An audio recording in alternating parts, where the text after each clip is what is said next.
everyone. Thank you so much for joining us online for tonight's event with Ishle Yi Park and Willie Perdomo, celebrating the launch of Ishle's incredible new book, Angel and Hannah. My name is Lily Philpott. I'm the programs manager at the Asian American Writers Workshop, and it is my pleasure to welcome you to our virtual event space. Please let us know in the chat where you are watching from.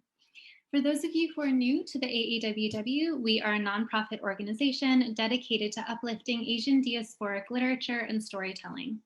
At a time when these communities are specifically vulnerable, we continue to offer a space in which we can imagine a more just future. You can visit aaww.org or follow us on Twitter, Instagram, and YouTube, where the recording of this event will be posted later this week. We're thrilled to be working with our friends at Books Are Magic for this event. You can find a link to purchase Ishle and Willie's books in the chat, and you can support one of our favorite local independent bookstores in doing so. During the event, we ask that all audience members practice nonviolence in the chat. Comments that are racist, transphobic, homophobic, ableist, and/or misogynist will be flagged, and the person will be removed from this event. We will have time for audience Q&A at the end of the hour. You can ask your questions via the Q&A function at the bottom of your screen. I am going to briefly introduce Ishle and Willie, and then I hope you will join me in welcoming them both on screen to read from Angel and Hannah, and they will read together. Ishle Yi Park is the first woman to become Poet Laureate of Queens, New York. An award-winning poet, singer, hula dancer, surfer, certified yoga teacher, Lomi Lomi practitioner, and mother, she's traveled the world reading and performing at universities and writing festivals. She has organized benefits and shared the stage with other activists, including Sonia Sanchez and Angela Davis. She is of Korean ancestry, and both her daughters were born and are now being raised on the Hawaiian Islands. Willie Perdomo is the author of Smoking Lovely, The Remix, The Crazy Bunch, The Essential Hits of Shorty Bon Bon, and Where a Nickel Costs a Dime. Winner of the Foundation for Contemporary Arts Cy Twombly Award for Poetry and the PEN Open Book Award. He was also a finalist for the National Book Critics Circle Award and the Poetry Society of America Norma Farber First Book Award. He is co-editor of the anthology Latinx, and his work has appeared in the New York Times Magazine, Poetry, The Best American Poetry 2019, and African Voices. He is currently a Lucas Arts Literary Fellow, a core faculty member at VONA, Voices of Our Nation Writing Workshop, and he teaches at Phillips Exeter Academy. Please join me in welcoming Ishle and Willie to our stage. Thank you all so much again for being here.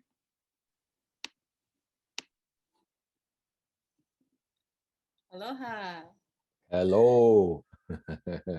Willie. Yo. Good to see you. Oh.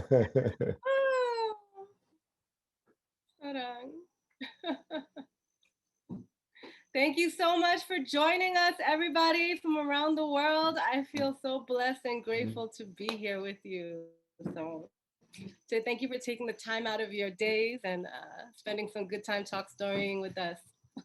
And Willie, this is the most beautiful honor and pleasure to, be in conversation with you and to have you read my poems. It's such a dream come true. I actually dreamed of this, so for it to happen is amazing. The honor is mine, man. You're a homie, so I'm happy to be here, and congratulations on this new book. I think we've all been waiting for it for a very long time. Well, you're really one of my greatest inspirations, and I've been, following your work for decades now. You know that, so it's an honor and a pleasure. You really inspired and informed my work beyond words. Yeah. And your spirit, your generous spirit, the way you are in the world, it's a really like a beautiful role model. You're a beautiful role model for me to. Right on. Thank you. Thanks, Ish. I appreciate it. Yeah. It's good to see you. Good to see you. Good to see you too. Sweet. So should we just get into it, or let's do it? I'm ready to go. Right on. Okay. So this book, Angel and Hannah, it was birthed in a dream many years ago, over a decade ago, almost 2 decades ago, and it's finally come to life thanks to One World Random House. So I'm so grateful to Chris Jackson and Nicole Counts and Claire Mao and Ayelet and Jordan and Mika and Oma, everybody who's been a part of it. And it's been a journey, and it's a love story about a young Korean American girl and a young Puerto Rican man, and Angel and Hannah, and they live in Brooklyn and Queens.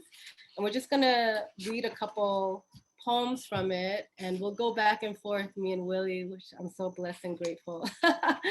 And he'll be reading the voice of Angel sometimes. I'll be reading the voice of Hannah, and most of them are sonnets, some are hip hop verse. You could read through the book later and do the math and figure it out. And we'll start with quinceañera sonnet. On Friday nights, Karina and Hannah drink Old E's on a peeling green bench at 109th Street Park till an amber foamy buzz blurs the dark edges of night.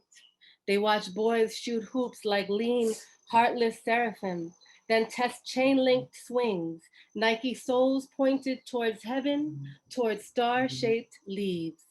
Sometimes she wonders why they spend sunsets preening like two peacocks, shadows huge on an abandoned playground. But tonight, there's somewhere else to go. Tasha Suite 15 in St. Mary's Church basement. Hannah licks her lips, draws on scarlet liner. She puckers, paints herself darker, more dangerous, a girl who can scar in the shape of a kiss. Dime, Angel. Why?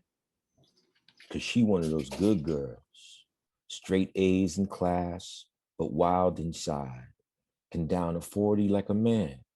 Nice ass, chinita too. Never been with one of those. Googie's boo was Filipina. She gave him two sons, Mateo and Isagani. And scratches on his neck, son. She's a panther. He catch wreck for breaking night.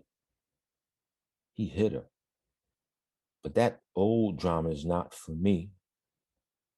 Hannah's my dime.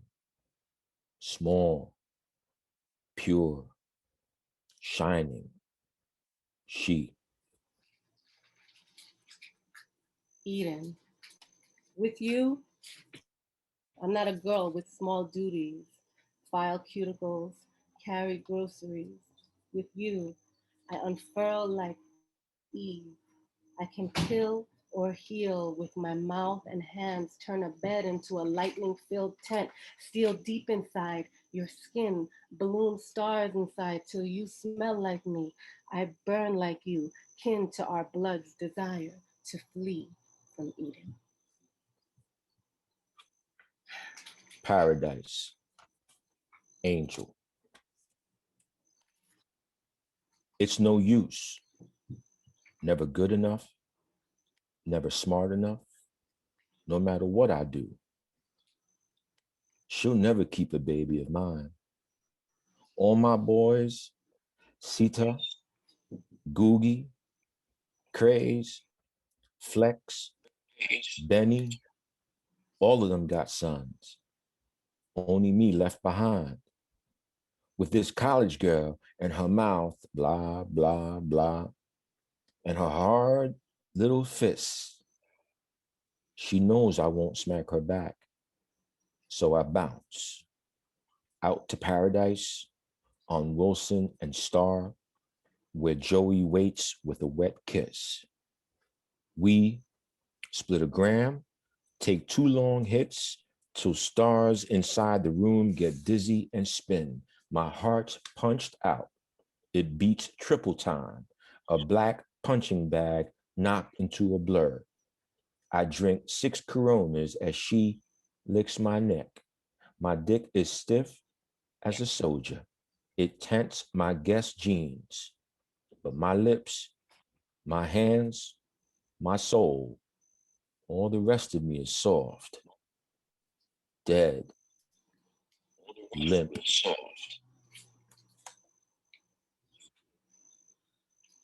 Water, hold me, please. We're down to the marrow. I kneel in the narrow tub in front of Angel. He lays limp, a broken toy soldier thin arms gripped by hot slashing water down his stomach in rivulets. I don't know how it feels to lose a mother, anyone so close to kin. All I know is how to slow this fall of water. Open my arms, let him in. Bail, Angel. It's 5:28 a.m. They give me back my shirt, my jeans, my Guess watch, and Hannah bails me out. She's taking me home. Never knew I missed the smell of her neck until she hugged me. Didn't know I missed so much. Didn't know I loved the peach parts of sky like soft sighs in the morning air. Or the smell of roasted peanuts, how it gets caught in the back of my throat.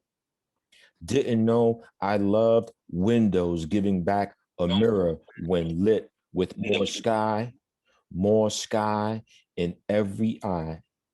I didn't know I loved trees, all five of them on this block, waving leaves like green fingers. I remember hiding under one shade while Poppy stuffed a brown bundle down my jeans and kissed me on the forehead before I ran to make his deliveries. I didn't know I loved the wind, how cool it feels against my skin, pushing me when I run, always running. I didn't know I loved taxis. God bless this girl, her easy 20s. I didn't know I loved my own room, Mickey Mouse frames, Puerto Rico flag, my shirts, towels, torn, but mine. Didn't know I loved her feet, toes curling, climbing me as if I were a tree. Didn't know I loved her hands, so small we touch to make a prayer. My palms swallow hers, tiny, beautiful hands, how soft they touch the sides of my face, my temples, my twin peaks, my eyelids, as if my face is a loved thing. I close my eyes so she won't see. She kisses my eyelids, undoes each shirt button like a wish, and I let go. Let her keep opening, undressing, undoing me.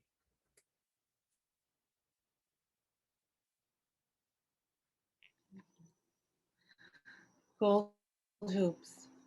One day, she will be brave enough to venture away from her huge gold hoops and bodysuits, from parroting her mean friend's laughter, or sitting on that stoop for hours, trying to look half fly, half tough, sucking on a sour apple blow pop, listening to the boombox spit out hip hop. One day, she had her rough face in the compact mirror without her MAC eyeliner and stop hating those young, haunted eyes. I hope a slant of gold light will hit her cheek just right, and it may come as a surprise to her how fine she really is. Fabulous, sleek, soulful, full of her own juju and mystique, a rose fury, gold lightning when she hits the street. Okay, Inon Hana, go buy Yeah. one copy today. Yeah, I like the dog Wow. and the buck. I feel like we're in the street reading these poems together, man. Right? I wish we were in a cipher, just like on the corner somewhere pushing. Yeah, man.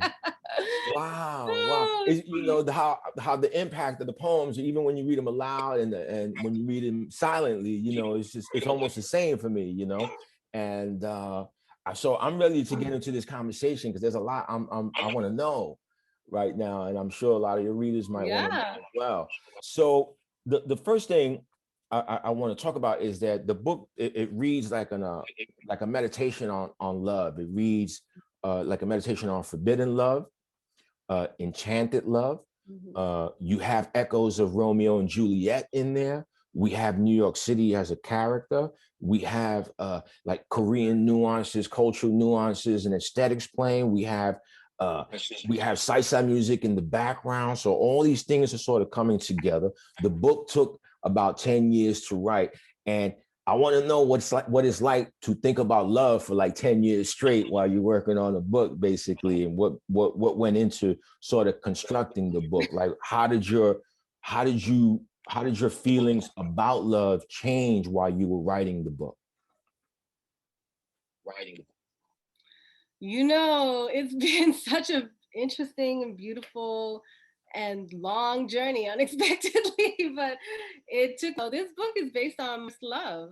So, love, I was in love with a Puerto Rican boy. He turned into a man during our time together. We were together for over a decade, you know? So it was really something beautiful, a gift that happened in my life. And at the end of it, I wanted to kind of give it closure and, you know, record it in some way, but fictionalize it and turn it into like, you know, an epic love story, make the connections between Romeo and Juliet. And at the time I was reading Pablo Neruda's you know, the 100 sonnets, and every night I would go to sleep in this lush, beautiful, romantic world of his words. And I was like, I want to write something about love, you know? So it's birthed, and the journey has been just incredible. And it has taught me that love is eternal. You know, love takes many shapes and sizes, and it never dies, it just changes shape. Right. And then, you know, sometimes when you write about something, it comes back to you. And, you know, so that has happened with this book multiple times, like writing about people, conjure them up, all of a sudden they'd be calling me on my doorstep. And then also, just like now, this divine coming together of all these beloved poetic in my life. Like you're here, my professor Suzanne Gardner is here, different poets who I love are in this collective room right now. So it's been a journey. And so I'm still learning about love. And that's why I love to write about it, because I feel like there's so much more to always learn. I'm still very much a student, you know? And this book, I really wanted to show it from the inside out. I didn't want to have somebody else dictate. This is very much, you know, a tribute to all the writers who inspired me, like yourself, like Toni Morrison, Alice Walker, Sonia Sanchez, you know, Langston Hughes. You know, there's just so many, Michelle Hong Kingston, Jessica Hagedorn, and the list goes on and on. But there are so many writers out there who gave permission and showed me that it is possible to put our worlds into this work, you know, and to make it ours. So that's what I was trying to do with, you know, reclaiming the sonnets and pop verses and bars, and take all these things. Like as an Asian American girl growing up, you don't see yourself reflected anywhere. So putting myself into those sonnets and putting our worlds into it is really about reclaiming the narrative and making it ours and letting people see it from the inside out. Yeah. Mm. And feel it. Right on. So yeah. Was there a point while you were working on the book where it got a little bit too sort of intense for you, where you said, I have to take a break from this right now, or it was just kind of going to that place where you needed a little bit more distance from it? I'm interested in sort of the emotional makeup of it as well. Yeah, there were definitely times when I had to put it away for sometimes for even like years, you know, when I was raising my children. I was a single mother here in Hawaii, you know, off grid living, like battling big pigs at night and just trying to get food in my kids' mouths. So during that time, you know, two little ones, a machete, and I had other concerns, you know, and I had to, you know, figure it out on my own. So there were many years, like while they were being raised in their baby years, that I had to just give it a break, you know. So Mhm. it just sat in my laptop, you know. But there were other times when I mean, when I first had the idea, it came in a dream and I wrote it down. I knew it, like the kind of arc of the story right away. And it just, gave me flashes and I was happy about it. And I would have dreams come and I would literally be channeling and writing down in the morning, you know. And then I was like, I have to go to a writing residency because too much is coming in and I don't want to lose it because I have to like work, you know? So I found a number of wonderful writing residencies, like Salt and Stall Writing Residency in Ithaca, New York, helped me write this. I spent a good moon just like in the worlds of the characters. And that's when they really came, when I just gave them space and I was like, let me be a vessel. Whoever wants to come in and give me a message, come on in, you know? So in the morning, I would have like just sonnets coming out. It was just a beautiful, magical time. But then there were other times when I'd be struggling. Some sonnets I worked on for years. Some came out in like, a flash. But they're all kind of there together to make this story. And yeah, and then when it was kind of rediscovered again with Bushra teaching it in New York, and then the editors finding it, and then we kind of like just really expanded the story. And so revisiting it after kind of taking a for a while was interesting too, like getting back into that world, that language, the New York world. So I was living a double life here in Hawaii. Like during the daytime, I'd be doing my little island activities, and at night I'd go off into Brooklyn and Queens in my head, and go back to that space, that young space. Yeah, I mean that's young, hot.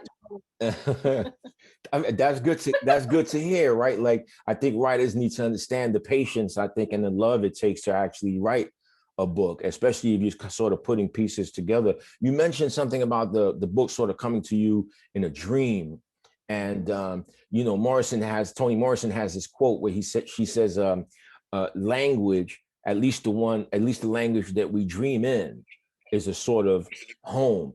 And I'm interested in how you used.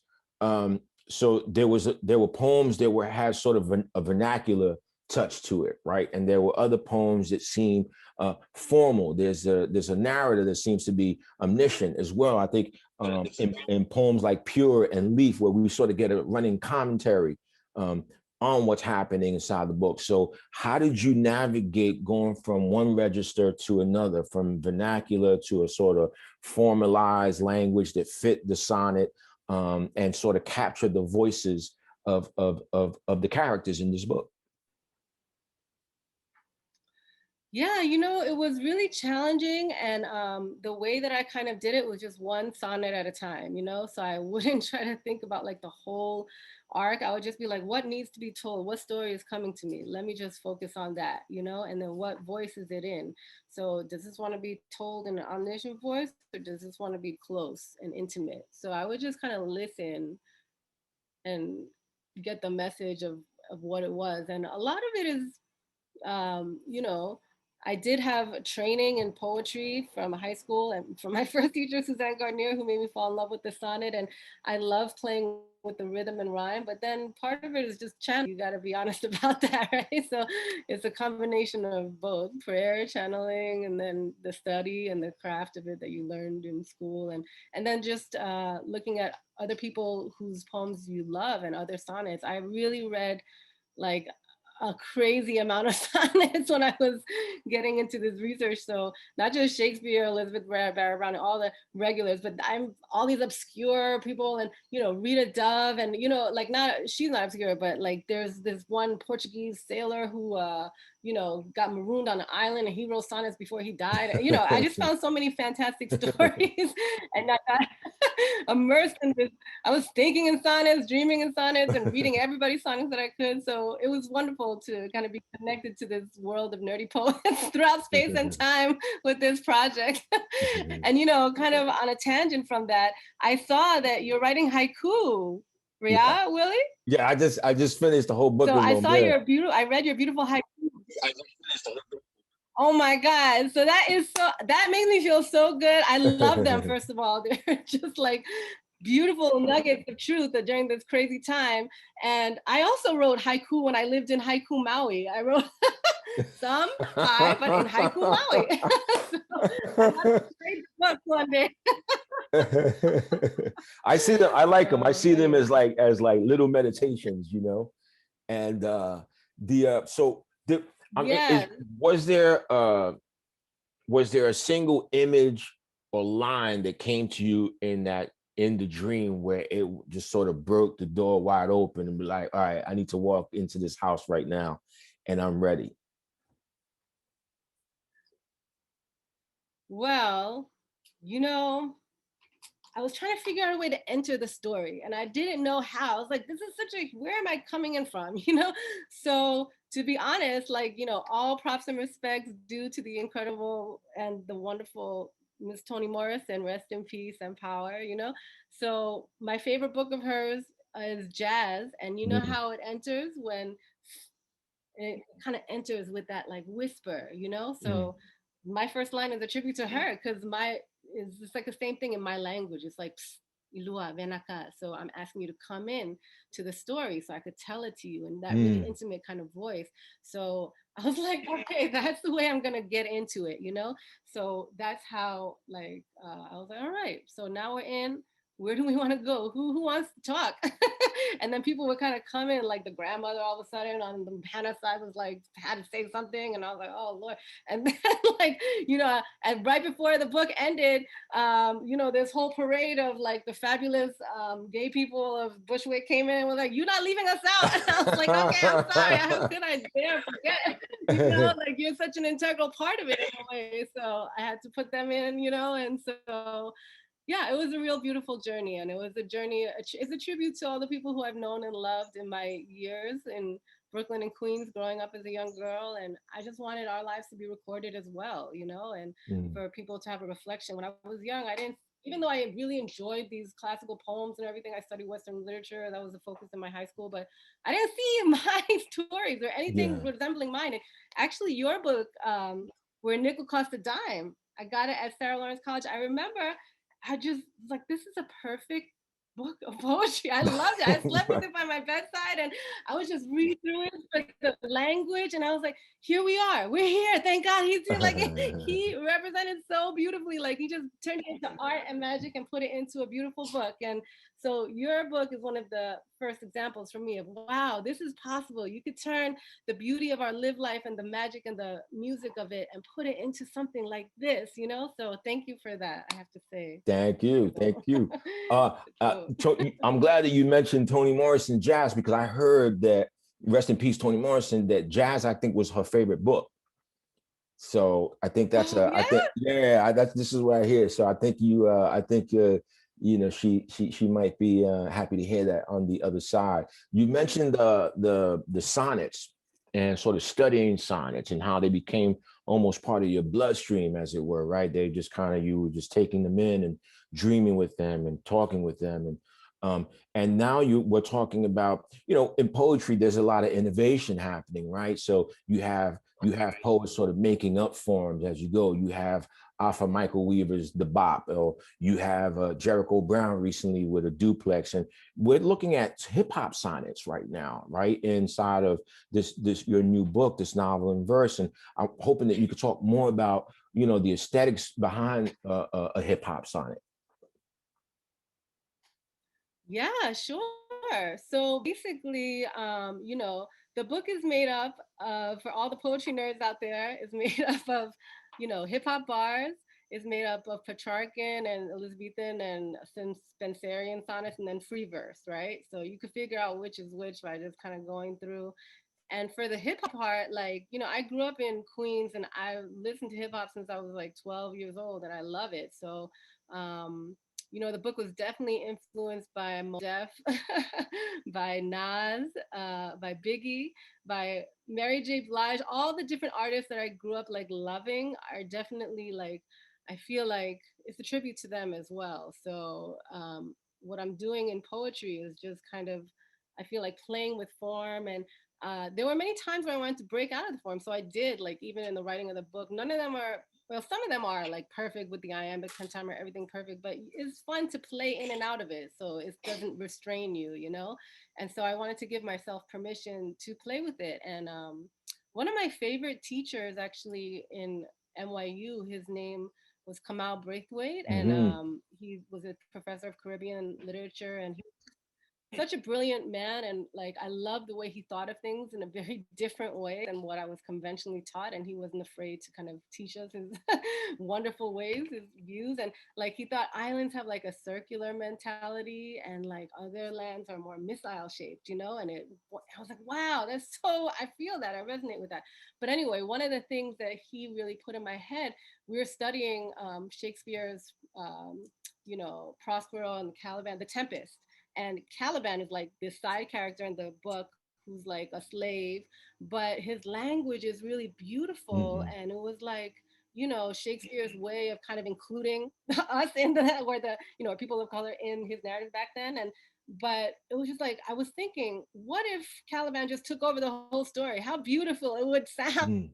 or how like the magic from his mouth is just like the best part of that book for me. And so like in a way, Angel and Hannah is kind of like that for me. It's like, okay, this is my language, this is our language, and we're gonna just put it into this classic form and make it ours, and turn it inside out and have fun with it. So it's paying tribute to this classic form, and also hip hop. Like hip hop, I mean, I grew up with both of them, so I had to include both, and it was a tribute to both, definitely. So and all the people like Tribe Called Quest and Run DMC and everybody who we grew up with listening, and KRS-One for you. I mean, we're all like in that era, I think. So. No doubt. Native tongue forever. There's no doubt about that. Yeah, man. Yeah. The role of the ownership, I think, of the language is really important. I love that you're saying that, if you don't have, if you're not having fun, you're faking it, basically. You know what I'm saying? And that comes across for sure. There's an image of the angel's boot cracking a vein on a sheet of iced rain. I'll never forget this image. Because I'm thinking, I'm seeing a Timberland boot walking in New York City, basically, in El Invierno, you know what I'm saying, like in the winter, and it's so That's vivid. It. It's so vivid, and it reminds me of kind of walking in the snow and making paths through the snow with boots, right? So I was hoping that you talk more about your approach to image, because you already talked a little bit about like form, but some of the images, like I'm in New Hampshire right now, but reading the book, I'm in New York City, I'm in Queens, I'm hanging out. And I like that feel of the book. It sort of makes me feel at home and brings me home. If you could talk more about how you were approaching the images, where you got them, and so on. Yeah, thank you, Willie. That means a lot to me. I mean, those images, I really thought of this. It's funny because when I saw the book in my head, it was very cinematic, and so I kind of envisioned like a lot of things, like as if a movie camera was happening. So and the wonderful and funny thing is that now that the book is out, there's like a bunch of interest to turn it into a movie right now. Someone's shopping it out for me, right? So I'm like, whoa, it's very beautiful. I think it's gonna take that route. So I definitely have to thank all the poetry teachers of my upbringing, like Suzanne Gardner. I mean, Martina Espada was an early teacher, and just a wonderful inspiration. Then yourself and Alexander Chi. I was blessed with so many wonderful poetry teachers who really taught me the importance of like just concentrating on the basic essentials of what you can see, smell, taste, hear, like all the five senses. And so and touch. And so I really wanted to make it like a visceral experience. And I did something like, I had different projects like magic words. Sometimes I did magic word exercises. So I would pick my favorite books from the shelves and then kind of go through them and pick out like fantastic words that I don't really use that often, but I felt could be good for my book. And I'd have them, and I'd have to put like 10 or 12 of them or a magic number of them into a poem, about a certain, scene. And so that would bring it to life unexpectedly in different ways and kind of stir up my imagination. And so I would do different fun exercises, and it was like a strange little kind of obsession that I had every night, and I would work on it and play with it and grow it and nurture it, and I just had fun. I didn't know if it was ever going to turn into a book, but I did dream it, to be honest, and I believe in dream planting, No and doubt. I feel like part of the reason why this book manifested is because of the dream planting exercises that I did for it. So No doubt. yeah. No doubt. So many writers want to know where like books and poems started. We got to listen to your dreams, right? Like those dreams come and talk to you. So lately there's been a surge of anti-Asian violence. There's been a surge of femicide in Puerto Rico right now, anti-Black violence, and so on. Are you right now, as a poet in the world, sort of looking at everything that's going on and maybe kind of making inroads toward addressing that? Not that, as poets, we don't want anyone to put pressure on us to write about anything, for sure, but you have your ear to the street, as it were, right? So I'm wondering where you are with that, and how you're feeling the current vibe. Yeah, that one is really deep and I feel it because the reverberations, you just cannot help but feel the pain of it, and it's been something that I lose sleep over, and I've read poems and I've sang songs by the shore and try to figure out how to organize with folks in a way that is effective or inspiring. So there's a couple things that, just recently I was part of an event called Women Warriors with the Asian American Writers Workshop, which so graciously put together, where 40 Asian American women came together to speak about the anti-Asian violence. And for that, I gave a song that was like an 8-minute song that came from my heart after I did like this ceremony by the ocean to Yamaya and kind of gave flowers to the ocean for each woman who passed during the Atlanta shootings. And so after that, I also put out to the universe that I'd like to kind of organize a reading of Asian Americans to kind of address it. And so that's happening, and that's in the works with Tayo Na and Allison Rowe Park and some amazing Asian American like professors and educators and activists like Stephanie Han. And we're all going to do a reading together. And Lee Herrick, who's like the poet laureate of Fresno. And so we're doing an event to address the anti-Asian violence. And I kind of want to do one called Black Gold, where we bring together, people of the spectrum, Asian American, African American, and Latino, just artists, and kind of have a celebration kind of reading. So there is that kind of desire too. And then, also just, I don't know, I feel like you have to figure out how you're going to be active and how much of it is going to go into the work and how much in like, actually going out in the protests. And so everybody is different. I try to do a combination of everything, and I feel like it will seep into the work, definitely. I mean, it's my life, and I just don't, I'm meditating on the most effective ways. And then there's two other things that I'd like to do is a sound healing kind of event where we just kind of meditate and learn sacred mantras that lift up your spirit together. And then like a martial arts or like self-defense class, because I took Taekwondo and I took Wing Chun and I lived in New York and I know how to defend myself. I've never lost a fight that anybody had tried to pick with me. So that can come in handy to a lot of women. So I would really like to make that kind of available to empower women. So those are two more that kind of like are in the works. And and if anybody wants me to be involved in other things, let me know. I also have to raise 2 children, so they come first, but Right we do as we can, and so right yeah. on. I'm glad. And actually, this is a good discussion. No, go ahead. You go ahead. What were you gonna say? You were gonna say No, actually. you I'm go sorry. ahead. Actually, no, please, please. No, you go, Willie. You mentioned music. So early in the arts, I think you, myself, I think Lemon Anderson was there. There was a handful of us. We went to Texas, Austin, Texas. And one night we decided to walk across the border. Yeah. And we went into Juarez. And we went into a bar in Juarez.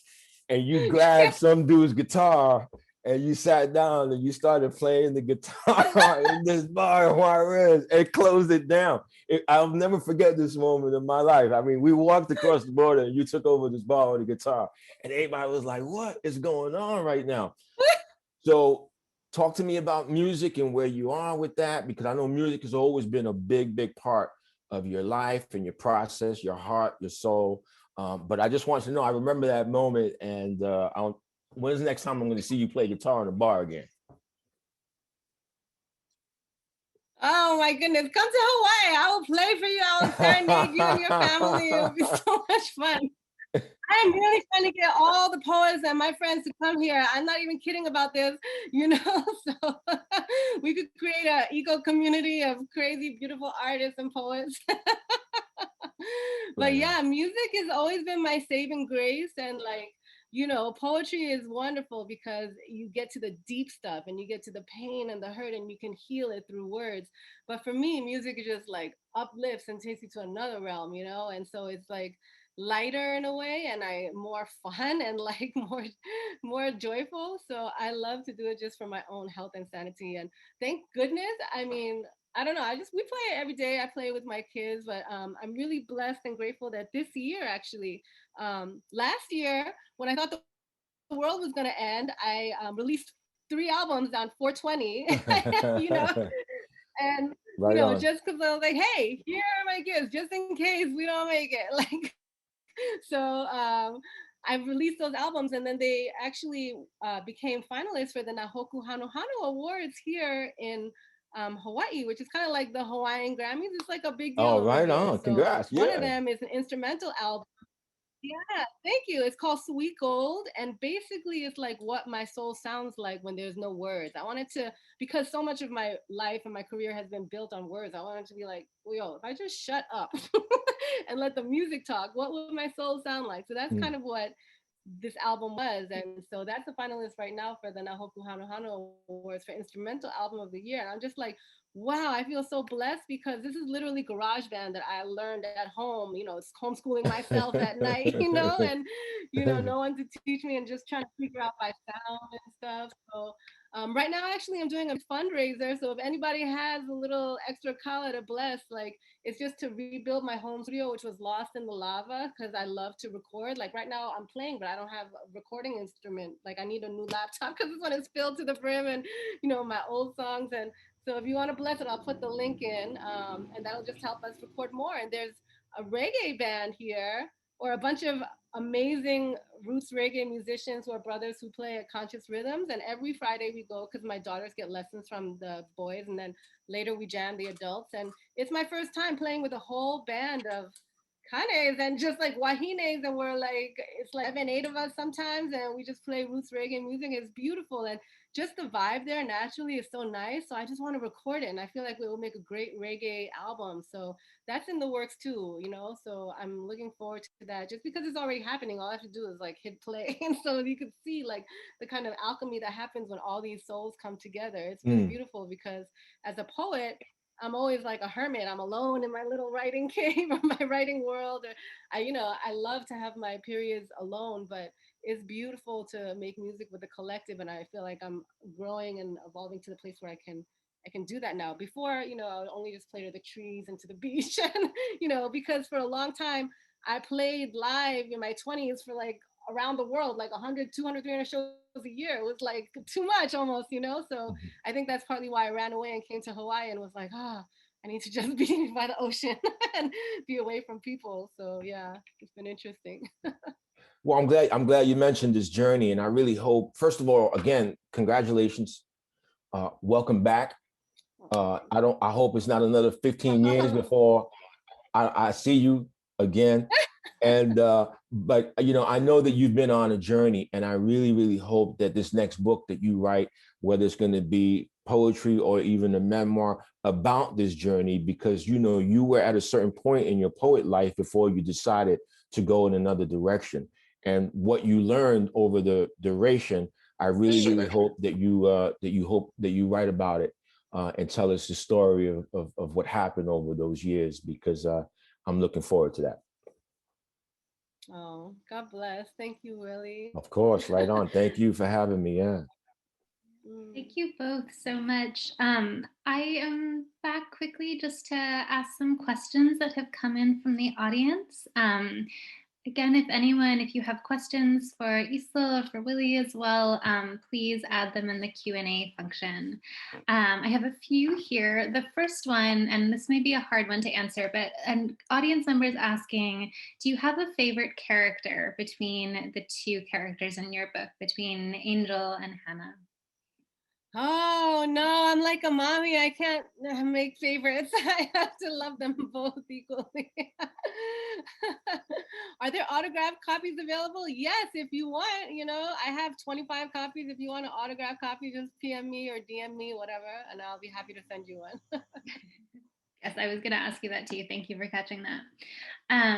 Another question I have, you've been speaking about this a little bit already with Willie, but I'm interested in hearing if there were specific songs you listened to while you were writing this. Were there specific poems or poets or fiction writers that you read while you were writing as well? Yes, that is a great question, Lily. Thank you. Yeah. I definitely, yes, I was influenced by Anne Carson, The Autobiography of Red. If you've read that, it's just a beautiful book and it's kind of magical and it's written in like this poetic verse, but it's a story. So that definitely influenced me. And also Kim Adoniesio's book, Jimmy and Rita. Oh, book you have to read just the way it'll make your heart burst open. I mean, so that was definitely also an influence. Rita Dove, Shakespeare, Elizabeth Barrett Browning. And in terms of hip hop, I was definitely listening to Mos Def a lot, Black Star.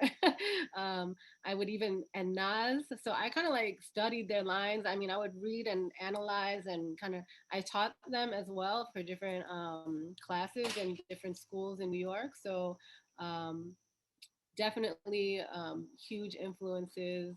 I would also say, um, you know, I love classic storytellers and songwriters like Sam Cooke and Bill Withers. So they definitely influenced me in certain ways. And Mary J. Blige, I was listening to a lot of hip hop, soul, R&B, reggae from that era, you know. And actually, I have two mixtapes that I made. One of them is songs that I feel like Angel would send Hannah, and is songs that I believe that Hannah would send Angel. And if you want, I'll include a link to that because that kind of was beautiful to do because it took me back on a journey and brought me back into their worlds and my world once upon a time. Oh, I would absolutely love to hear those if you have links to those mixtapes. I think someone mentioned in the chat, but there is so much music in this book. I really was just thinking about what it's like to walk down the street in New York in the Lauren summer. Hill, Erica Just think Badu, yeah. Oh, amazing. Um, D'Angelo, nice and smooth.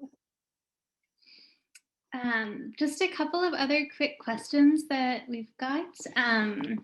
It was interesting to hear you mention to Willie that you wrote a bit of this. You did a writing residency in upstate New York. I know you wrote a bunch of it in Hawaii as well.